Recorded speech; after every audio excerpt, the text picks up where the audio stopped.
خزه خډېره تیرې شي. هارون الرشید بادشاہ او داغه خزه وا زبیده نامه وا. زبیده خوب ولید، په خوب کې ګوري چې دا ټوله دنیا ما سره بدفعلی کوي. دای خوب ولید. سحر له تپوسو کو د معبرینو نه چې ما دا خوب لیدل زما خوړه چوي. هغه ورته وې د دې خوب تعبیر داده چې الله بستا پلاس یو دسه کار وکي چې تر قیامت به ټوله دنیا ته फायदा اخلي. نو په مکه کې دا نهر زبیده جوړ کړ. د شام نه نهر د مکه خار تراوسته. اجیانو صاحبانو ته په پته ای چې د مکه په ټول خار کې نهر زبیده ګرځیدلې ده او دا سوري دی په ماشکیان داغه نو برالیو کورونو ته. دغه زبیده میړه ته اورځي وای بادشاہ تا خبرو کې ورته وای ته دوزخی. هارون الرشید خو بادشاہ چې خزه ورته وای دوزخی، نو بادشاہ ورته وای چې وا خزه کزه دوزخی منو ته په ما طلاق ہے. اوس طلاق ټکه مونږ څه پیژنو. نه دې پښتنو خزه ملا چرته بچ پاتې دي. ها خبره د پاس زب طلاقی سار روانم کور سره دو روان دي دم رګیره ابل مرګی ته زب طلاقی کبه می پری خاو زب طلاقی م پدری کانو به طلاق صاحب ته پګیره دی اور لکه نو خاصه خبره کا وکړ اور نږدې شمال پتو په ولګي خزه خو دې طلاق شو کور دی وران دی. ازما خزه د سیاسان نه د مولوی صاحب چې په طلاق شي اده سره وسته چل کې نو خپانه شي مونږ بیړی غر کده مونږ لا سب چرته. تاسو په ایمان وای چې خبره د پاسه درې کانی غورځه کنه، خبره د پاسه چې خزه په طلاق ساتم کنه، خبره د پاسه چې خزه را باندې خور او مور دا وکنه، د خور او مور دا سزا تاسو کا پدری کانی طلاقا پدری کانی طلاق دي چې وې دا خزه در نه داسي بیل شو چې ترسوی بل میړه نه کړي تا ته نه راوکی. نو زمون خزه لاسامي کم زیدي. اما سره طالب سبق وینو ما ته وی چې مولوی صاحب زمون د مشرانو کوم چرته کافر تیر شوی دی. مال ډیر خدای خبر چې کوم نسل کې مونږ مسلمانان شوی یو دا غند خورا روانو.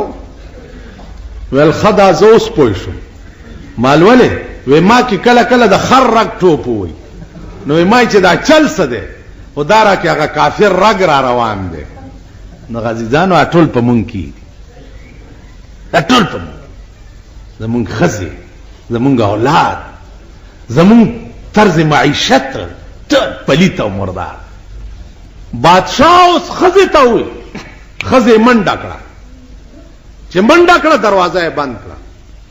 میړه ورته وی وی چې تا مال طلاق را کړو او زما قتل تا ته حرام دی او ستا قتل ما ته حرام دی. راشي وګورئ مونږ سره په دې علاقه کې ډېر خلک اوسي درې طلاق ورکړي دي او بیا دې بل مسالې ته جوړ نه نو خزه راولې غلا نو په خزه زدو کا کولما چې مولوی صاحب هغه پلاني ځای کې هغه شیخ غوندینو ال تلارم او غسر می نکاح تړلو بیا غ طلاق کړم او زرالم اوس می ته خپل میړه تراواکا زیدو کا کول یو ورځ بل مال خور داس چل دے چې ما خپل چاته نکاح کړی نه او په ډولای کې منی ور کینولې نو منم نه زبدي ور نکاح کوم. وی هغه تیلیانو مالک کابل مولا چې دی هغه می نکاح مال د کابل مولا کابل کې نکاح تړلې شي دا د پاکستان د مولا کار دی زیدو کا کول. دا زمون ملک دی دا زمون سړی هغه شیو نشو داغه نه پستم داغه سړی څلور بچی اته ورځو کې مې یو بچی ولیدو یو بنگالی نه ته د لاس د کرخو کې ما یو شیز دا کړو چې آرامي ولالي دا کرخه ا بنگالی ماته چې دا کرخه داسي دا سړی آرامي او چې دا داسي نو دا لالي دا غالک په مخراغه لاس مې ولاو کته چومې کته دا بنگالی خبره رښتیا و ما دا واقعي آرامي دي ځکه چې بي نکاح شوه ازنه چې عثمان زنه رسته تاسو راشي چې زمونږ لاس وګوره آرام کینه حلالي او آرامي په قیامت کې پته لګي. تاسو پوه شئ قیامت کې بار ار سړی تا د مور په نوم आवाज کی د پلار په نوم باندې کی او د پلانې خزه زویا ځکه چې پلانای خزه یقیني ده چې ته زوی او پلار چې ده یقیني نه کې دې شي چې زمونږ مور خیانت کړي. تاسو پوه شئ دا چاته علی الیقین معلومه ده چې زه صحیح د خپل پلار زوی زمونږ مور انسان کې دې شي خیانت کړي نو الله به په قیامت کې زمونږ حیا ساتي نو پلار خو زمونږ چونکې دا بنی د بل په نوم به نو په قیامت کې به سړی رسوا شي نو د مور په نوم به ورته آواز کوي چې د رسوایۍ نه بچ. تاسو خیال راکړئ. عرض میں داو چې زبیدی ور بند کو چې زما کته تا ته حرام دي او ستا ما ته حرام دي. بس هغه نه بعد بادشاہ حیران شو اوس بس کی. امام شافعی رحمت الله علیه نوې ځوان شوی نوې عالم شوی بادشاہ ورغه تپوس یو کو چې صاحب دا مسله پیښه شوه هغه دا مسله مال راضی یا حلال او یا حرام را شکینه.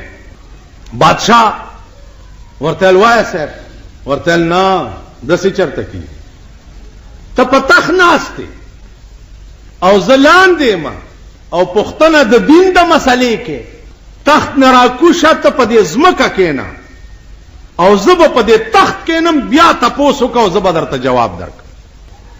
هارون الرشید را پاسې د تخت نه راغې په ځمکه کېناست او امام شافعی لاړو په تخت کېناست.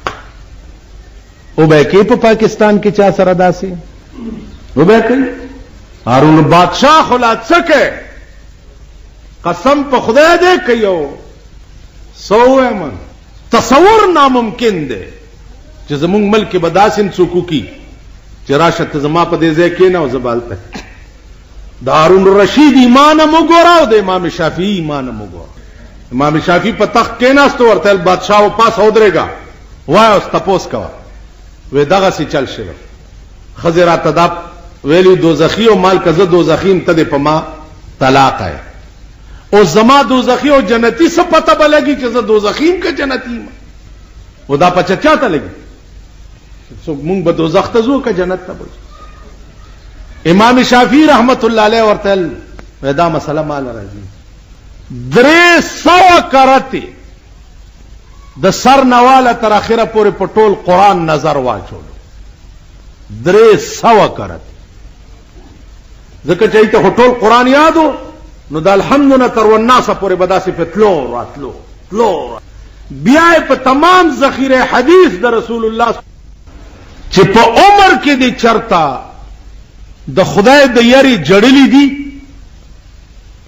په عمر کې هارون الرشید ورته په خدای مې دي قسمی چې زه ارش په نیمش پکې را پاسم او خدای ته چې په سجده پروت مو جاړم نو چې مخ روچت کم لاندې د اوخو د وبو ډند ولاړ ارش په.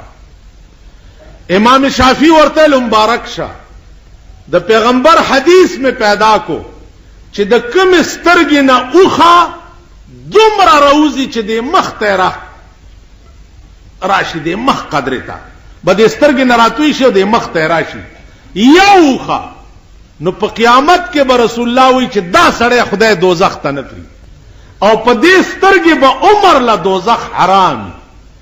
نو د پیغمبر د دې حدیث مطابق ما فتوا درکړه چې ورشه پتا خزا طلاق نه ده ځکه چې ته جنتی.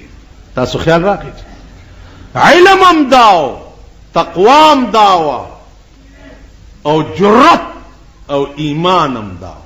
قاضی ابو یوسف د امام ابو حنیفه شاگرد دی قاضی دی د بادشاہ تنخوالی راغه بادشاہ ورتل مسله په خدا جامعت فی نهار رمضان دروجه میاشتاو غلطی را نه وشوه روزه مې وخوړه. قاضی ابو یوسف ورته وی علیک ان تصوم شهرین متتابعین دو میاشتې به پرله پسې روزي نیسي.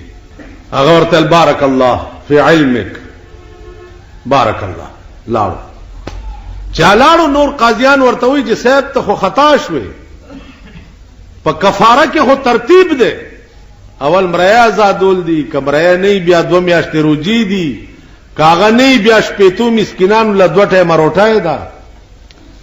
نو تا د مرئی خبره ورته نه کو، د روجو دی ورته. قاضی ابو یوسف ورتل تاسو پوهیږئ نه قمقل یې، اخو بادشاہ دې زرګونه مریونه دی ور سره. که اوس مې ورته ویلې چې مرایا آزاد کا، نو په ټولو روجو کې یو نه نیوه، بس هره ورځ به مرایا آزادولو، بس چې څه خوښه وا به کول. نه، دله داسې فتوا ورکړه چې د ملا ډوکي ودړدېږي، چې د ده یادي چې بیا په روجه کې روجه په قصد نه خوري. نو بادشاہ لا او دا د پیپل منډۍ سنډاګانو له به د هغې د شان مناسب فتوې ورکړي. داسې به نه کوي چې روجه راله او سنډا درته راغی، مولانا صاحب سلام علیکم، او دی ورته پاسېدلی شي، نو ما پاسوئ ورته، خان کاکا راغی. نو خان کاکا ته چې را پاسوئ ورته جی ډاکټر ما ته کډنی ټربل دی روجه، او بالکل چونه نیسي. نه نه نه، تکلیف مالا یطاق په اسلام کې چرته دی، او بالکل وخورئ جی، بیا چې دغه شي که خیري بیا دې ونیسئ په جمي کې. وی جی که مړ شم، که مړ شوي د اسقاط مات شي، دا د دې روجو کفاره ده، دومره خبره نه ده. انا لله، مونږ داسې هم کړي. غریب راغی چې ملا صاحب روجه وخورم، دو منی بورای میں وہ چلولے ہلاکے کافر جا پہلی تو گو رہی دیا رہنی غریب تزد سے ہوئے او د پیپل منډه سانډا چراغ هغه ته مې دسي وي. نو زب کم زه ایمان تیرو ما روجه خو که مزدور خوري، دار په شکال پیټیو چتولو والا عام خدای ګوري، او چې ایر کنډیشن او مریو نه تګلای کی خوري، نو هغه خدای ګوري، او زمونږ ایمانم خدای ګوري چې زه معتبر له څنګه فتوی ورکوم او زه غریب له څنګه فتوی ورکوم. نو عزیزانو، دنیا دارالامتحان ده، دار چا د ایمان امتحان پکې کیږي، او مازیګری شي ټیم ختم شي د امتحان، هر سړی خپل کور ته لاړ شي، نتیجه بیا ورپسې کور ته ورځي چې یا د امتحان خبر کړي او پاس شوې، یا د امتحان خراب ور کړي او فیل شوې. عزیزانو، څنګه چې منځ فرض ده، روجه فرض ده، حج فرض ده، کلمه ویل دا فرض دي، دغه سي زکات چې کوم ده دا هم فرض ده. او په هغه چا باندې چې هغه صاحب د نصاب نه، صاحب د نصاب نه بیا په هغه زکات فرض نه ده. په دې پنځو ارکانو د اسلام کې درې عام دي او دوه خاص دي.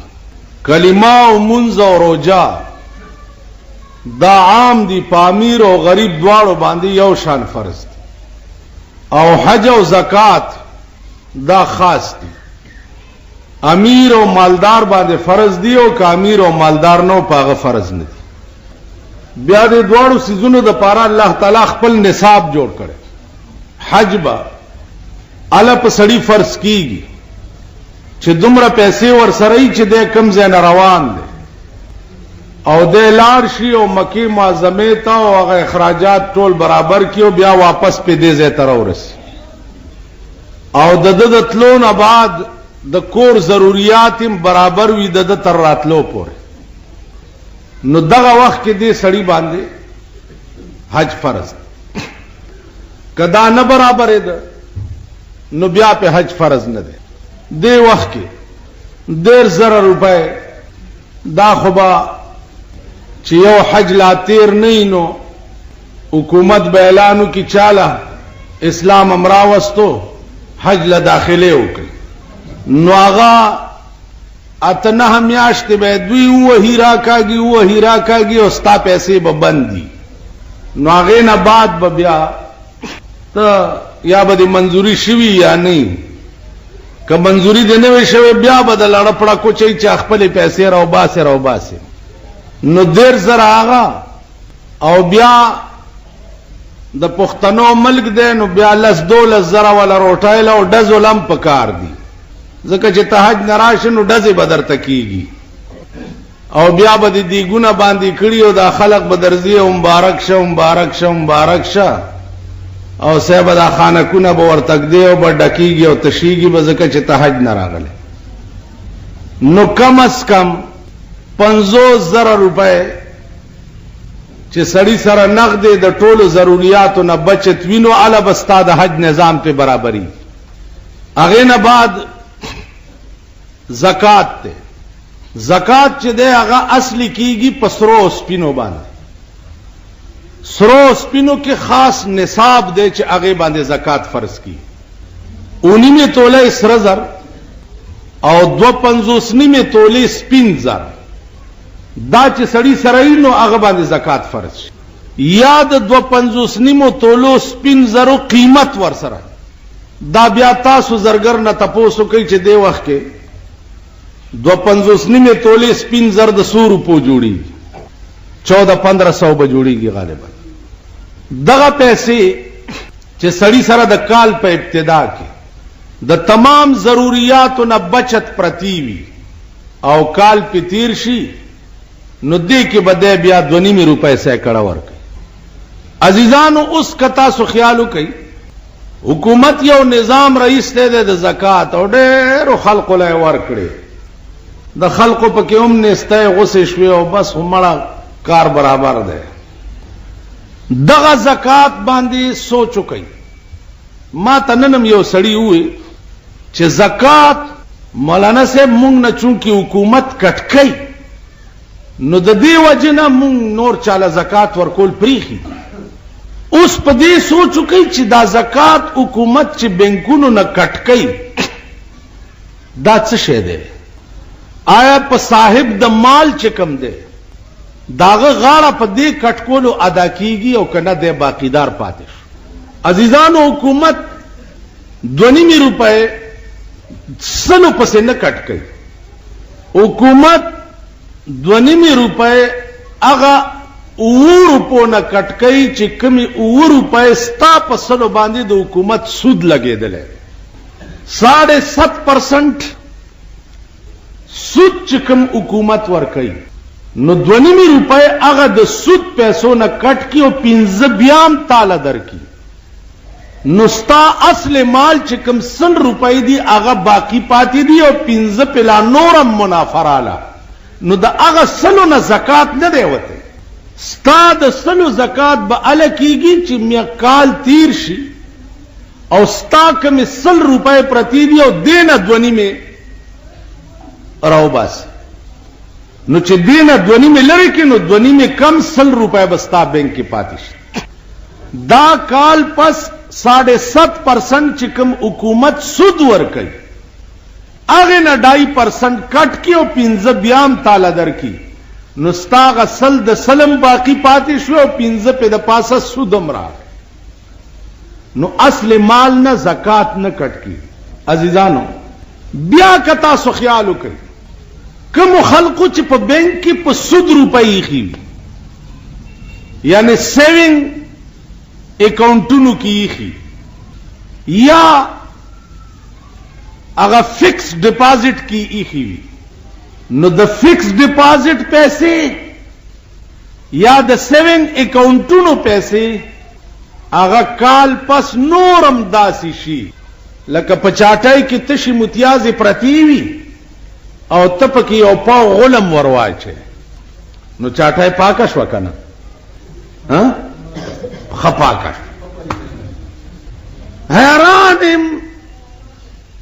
حیران په خدای باور وکړي چې زما خو ار ورځ نوې تجربه کی نوې خو مونږ سره جخت بینک کم ده نو التا مدا تجربم کی چې لوی نیکان لوی منزگزار لوی اجیان لوی وظیفو والا داغي پیسې په دې بینک کې فکس ډیپازټونو کې پرتی.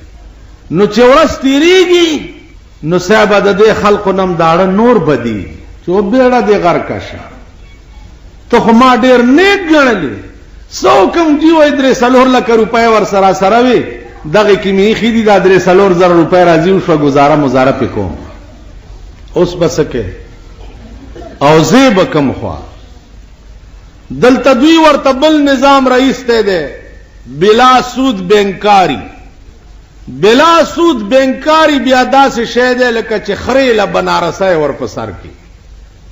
اوس هغه باریک دغه درته ځکه کوم چې تاسو پوهېږئ نه، خو بلا سود بینکاری داسې شی دی لکه خرې له بنارسۍ ور په سر کې، نو په بنارسۍ باندې خره نه ناوي کېږي. یا عزیزانو کم شی چې خدای حرام کړی دی هغه به په ایس هیله باندې حلالېږي نه.